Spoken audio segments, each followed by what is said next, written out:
Lakeland Public Television's Common Ground is brought to you by the Minnesota Arts and Cultural Heritage Fund. Production funding for Common Ground is made possible by the Minnesota Arts and Cultural Heritage Fund. Hi, and welcome to this week's edition of Common Ground. I'm your host, Ashley Hall. Common Ground is a new weekly series that highlights northern and central Minnesota culture. We'll explore the unique people, places, and events that are an important part of our region. Each week, Common Ground videographers, editors, and myself will take viewers on a journey of exploration into the worlds of art, history, and culture.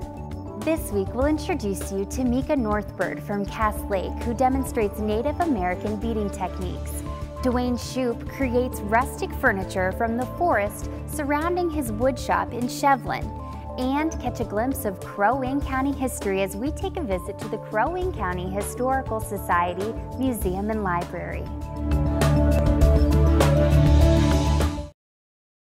I can bead anything if they come to me with an idea about what they're looking for or a specific color pattern or whatever. I'll just work with that and maybe suggest something if they're looking for something more traditional, like they want to use their clan. Like this person's clan is the Bear Clan, so I put the bear claws on here and just added some of his family colors.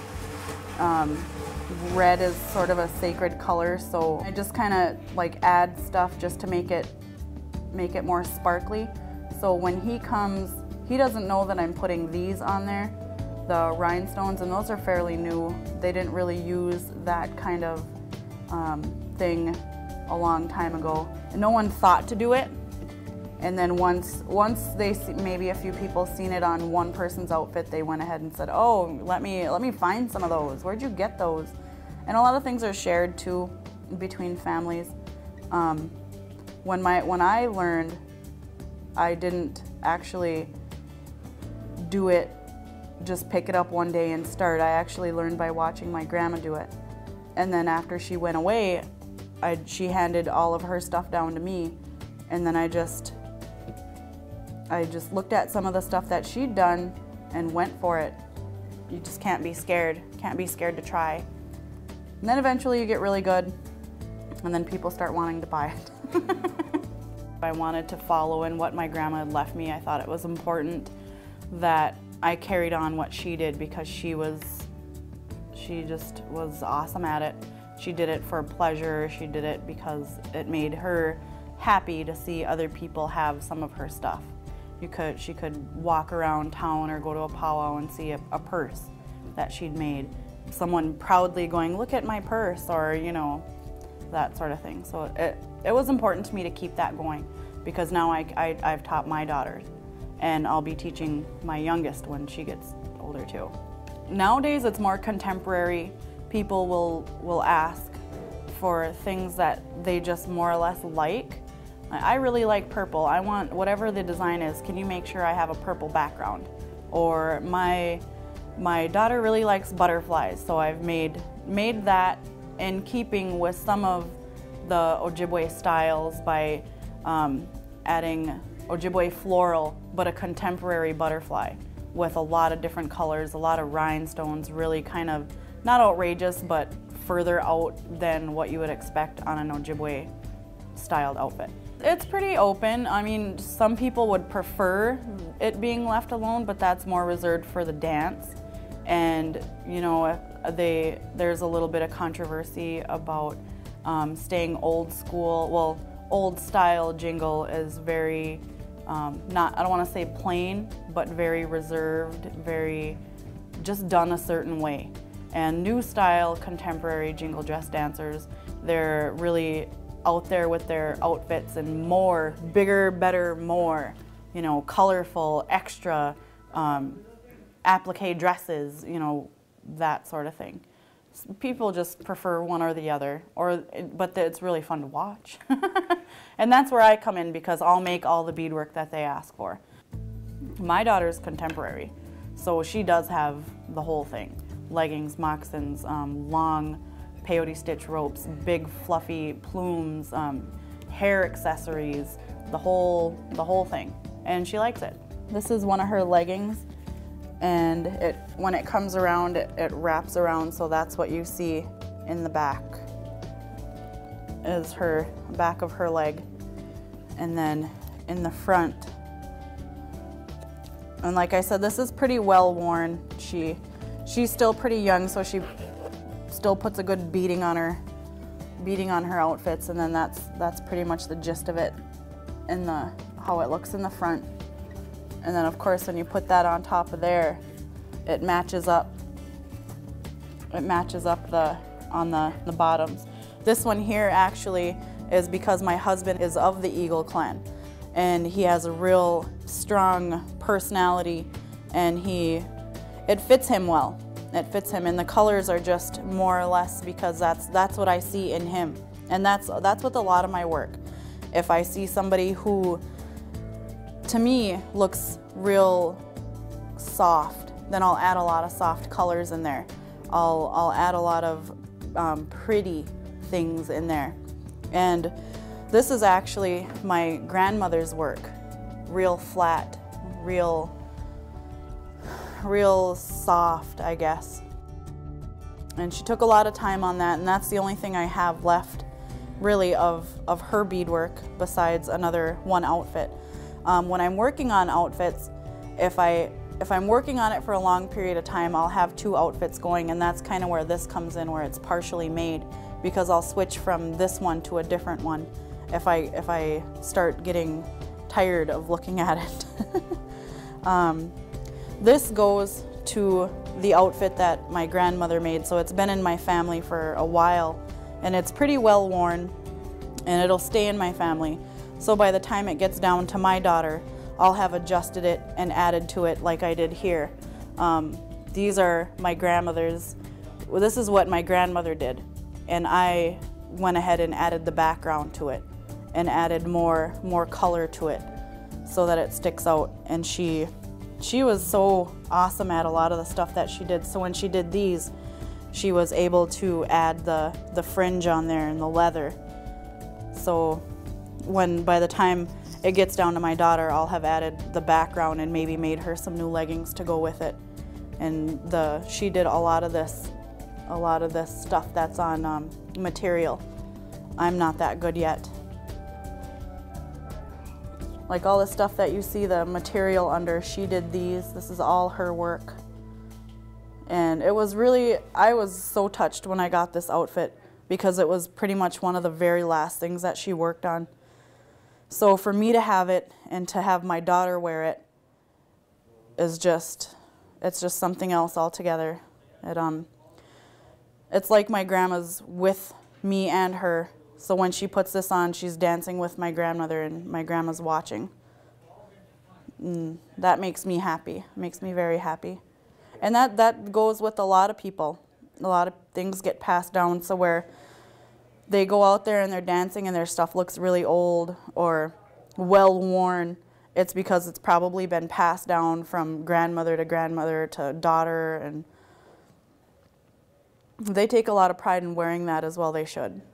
Staying in tune with what my grandma was doing, she was pretty much my mother my whole life. And out of respect for her and her memory, I really wanted to keep doing that, just to honor her, and that was my way of keeping her with me. It makes me feel good to see my stuff, my beadwork out there and dancing and having fun and being worn and being loved, because there's a lot of pride that goes into my work.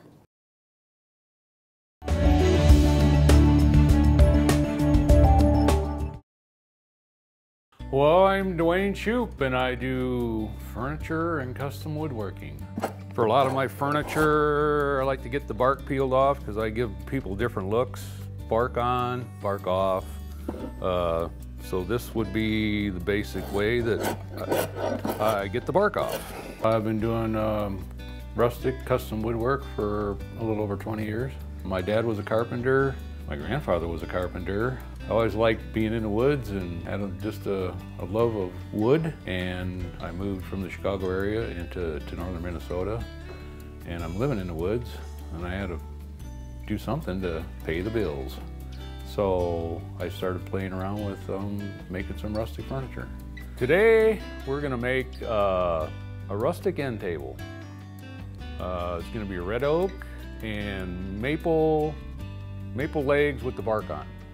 These two pieces of wood are going to be our top. First I'll cut them to length.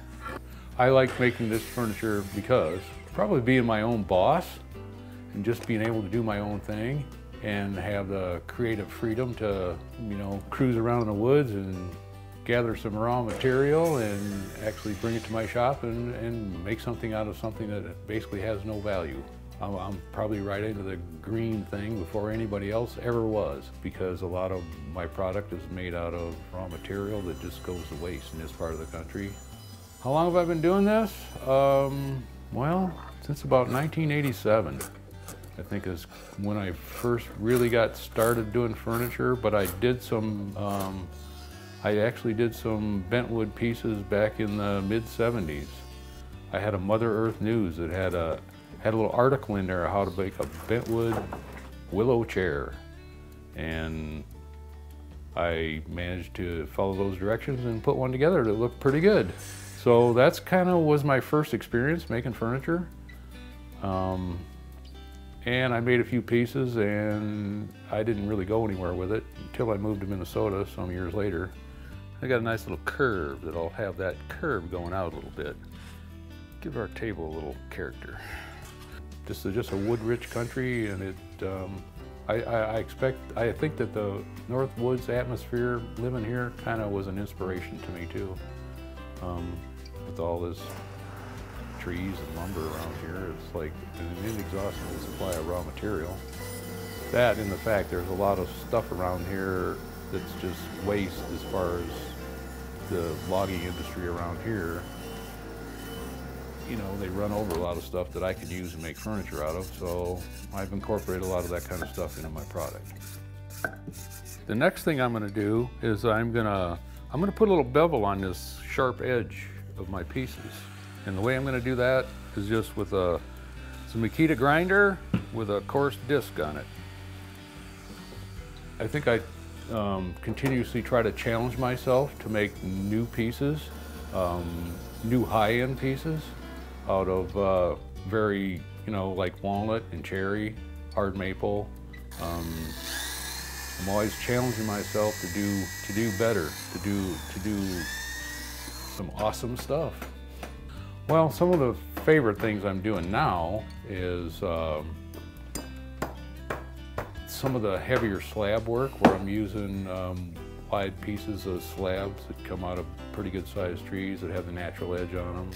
Some interesting figure out of the crotch pieces and just different colors and grain patterns, and there's a lot of things going on in a log or a piece of wood that sometimes you got to look for, and I'm able to incorporate that into a piece of furniture. It's part of the fun of actually sawing wood, which I do too, because I take it right from the forest. I have complete control over the whole process. I'm getting a log out of the woods and I'm sawing it up, and that's a really fun experience too, because you're always looking for what treasure is buried or hidden inside that log. And you find some really neat stuff. Then the wheels get turning and you start thinking about, well, how am I going to apply this to a piece of furniture? What's it going to be? It doesn't always just jump out there and tell me what it's going to be right away, but sometimes I might look at a piece that's standing up against the wall in the shop for 6 months, and all of a sudden it just somehow kind of talks to me, and I know what I want to do with it then. Well, I sell out of my studio online. I do a few art and craft shows, and I get a lot of business from satisfied customers that have bought a piece from me before. Their friends saw it, and where'd you get that? And they send it to me. And, you know, I like to think that just about 100% of my customers have been happy for what I've made for them. It's always a fun experience, not only just for me, but for the customer also. And I don't think that a lot of people actually think about having something custom made for themselves or their own space. Okay, now our tabletop is fastened to the table. The Japanese style saw that you cut on the pull stroke. And those types of saws, because you're not compressing the blade by pushing forward, you're actually pulling the blade back to you, they can make a lot thinner blade, and you can make a nicer, finer cut for doing fine work. And there's our table. Nice little rustic table. I do commission pieces. Matter of fact, that's one of the things I enjoy most, is working with people to create something for them that's made for them, specifically for their space. I like to invite people to come out, and actually I have a large quantity of raw material here. You can come out and pick out your own piece of wood that you want to have something made out of.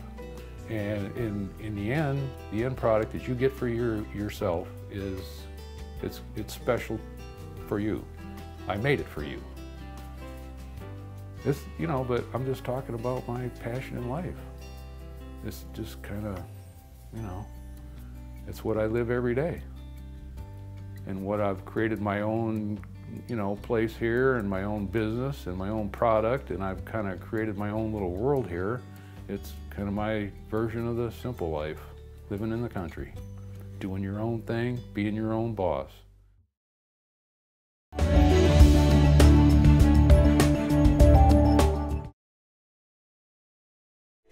I'm Marilyn Anderson, Administrator and Executive Director for the Crow Wing County Historical Society Museum and Research Library and Restored Sheriff's Residence.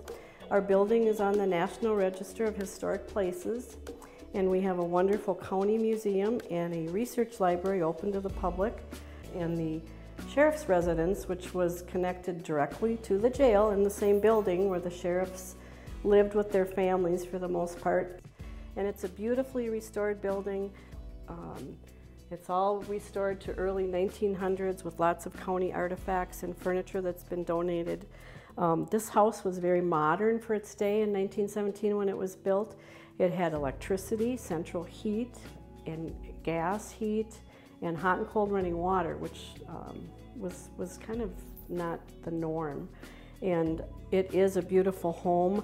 The floors are hardwood maple, and the woodwork in the lower level of the sheriff's residence is oak, and upstairs in the bedrooms it's maple. We're in the kitchen of the historic sheriff's residence, and this kitchen is my favorite room. The cabinets are oak and they're original, and the sheriff's wife had the lovely job of cooking for all the prisoners too. So they did get a stipend for that, obviously for buying food and cooking and serving all the prisoners. There's actually 3 flour bins. It was assigned to me that she did a lot of cooking. The jail, which is attached to the sheriff's residence, is directly on the other side of this wall. The walls between the jail and the sheriff's residence are 18 inches of concrete. So the families were, you know, pretty safe. And there was barred doors where they would have came in or out of the residence into the jail. This is where the wife and or cook in the later years, when the sheriffs did choose not to live here, they passed the trays of food to the prisoners. I'm walking in from the kitchen of the sheriff's residence, and it had a really cool swinging door into the dining room of the sheriff's residence. And I love the built-in buffet, and I wanted to make sure that everyone notes the beautiful leaded glass and the tulip stained glass that's in the buffet, and it's carried over into the transoms of the windows in the parlor and the dining room and the front porch that goes almost the full length of this house on the main street, Laurel Street, which we face. We're now in the parlor of the sheriff's residence, and the parlor is pretty large, and it's got really nice windows. The piano in here is a Steinway grand piano, but it's a rectangular grand piano, which I had never seen before. And one of the things that I like to show, especially to the kids, I always ask them what's in this big gilded frame over here. It's hair woven, and it was real popular in the Victorian era, and a lot of times it was done in memory of a loved one that had passed away. A lot of times they might have taken some of grandma's old jewelry and woven it in, like pearls or pieces of earring or pins or brooches. And it really can be quite intricate, and it was a pretty involved process. I'm standing in the upper level in the hallway. All these hallways in this house were just so wide. And there's a nursery up here too, which is really unique because it has 2 doors on it. One going from the hallway and then one from a bedroom. And originally there was one small window that you could peek in, and we have made the windows larger now because we're using it for exhibit space. And down the hall is another bedroom and a bathroom. The bathtub is long. I have never seen such an old-fashioned long bathtub. And some visitors say, wasn't it originally, didn't it have claw feet? No, it never did. It always sat on the floor. And of course, like I said, 1917, and they did have hot and cold running water, so they had a fancy bathroom with a huge bathtub. Where I'm standing actually used to be 2 smaller bedrooms at one time. The bedroom on the right would have been the master bedroom. The bedroom on the left was where the children would sleep, and or later on a matron, because on the wall where the headboard is was the women's jail cells, so that she could hear them or be close to the women prisoners. This desk that I'm standing by has some significance because it was donated by Mr. Lum, who actually started the Crow Wing County Historical Society in 1923, gave $500 and his desk. And so it's got his initials carved in the upper part, and it's got some little secret compartments in it. And so this is how the Historical Society got started. $500 and a desk. We're now in the 2 jail cells that were women jail cells when this was an active jail. Like I said, 1917 through the late 60s. And each jail cell had a window, and in between the 2 jail cells there was a shower with no light. It looks like kind of like a little dungeon, but there is a shower head back there, but no light, because they believed that those criminal women would have used that light bulb as a weapon, so there is no light in there. This, like I said, was a jail with 13 jail cells. So when it closed in the late 60s, they were going to tear it down when they built the new county jail. But some citizens got together, and thank God they saved it. So it took a long time, but it was gutted. The cell area was gutted for the museum. And so it's all ramped, and there's different levels of Crow Wing County history. And the first level is logging, which was like the first big settlement industry. And the next level up is the railroad, which was huge. It was supposed to go through a different small town, and they were all excited at Old Crow Wing, where they thought for sure that the railroad, the Northern Pacific, was going to buy land there. And lo and behold, no, they picked Brainerd. So Old Crow Wing ended up to be a dying town, and it's now Crow Wing State Park. And Brainerd was the home of the Northern Pacific Railroad. And we still have some shops here that are active, and it's also on the National Register, those shops. So the next level is railroading exhibit. The next level up is more of a community level with lots of artifacts. We have a huge loom up there. We have farming artifacts. And on the ramps, because it is all ramped, really wide ramps with lots of wall space, we have wonderful historic paintings and a Native American exhibit with some of the most beautiful beadwork, I believe, that I've seen. Next, on one of the ramps is a mining exhibit, because first came the logging to the county, then the railroad, and when the last pine tree was cut, then thank goodness there was iron ore discovered in the Cuyuna, Deerwood, at Crosby, Ironton area, so there was mining. We can't forget about our research library, which we get a lot of visitors that are doing genealogy or any kind of historic project, whether it's a writer for a local paper or anything. We have newspapers on microfilm, a historic photo collection. People can get reprints of photos, and just a wealth of information. We're really proud of what we've done and what people that before me have done. We rely heavily on volunteers, and the community's been more than supportive in donating artifacts, which we continue to accept, appropriate for Crow Wing County. And we just think that this is a hidden jewel, a hidden gem in Crow Wing County in this lakes area. And we're very proud of what has been done and what we continue to do. We hope that you enjoyed taking a step back in time and learning about all the pockets of creativity right here in the Northland. Thank you so much for joining us, and we look forward to seeing you next week right here on Common Ground. If you have a segment idea for Common Ground, please contact us at legacy@lptv.org or call us at 218-333-3022.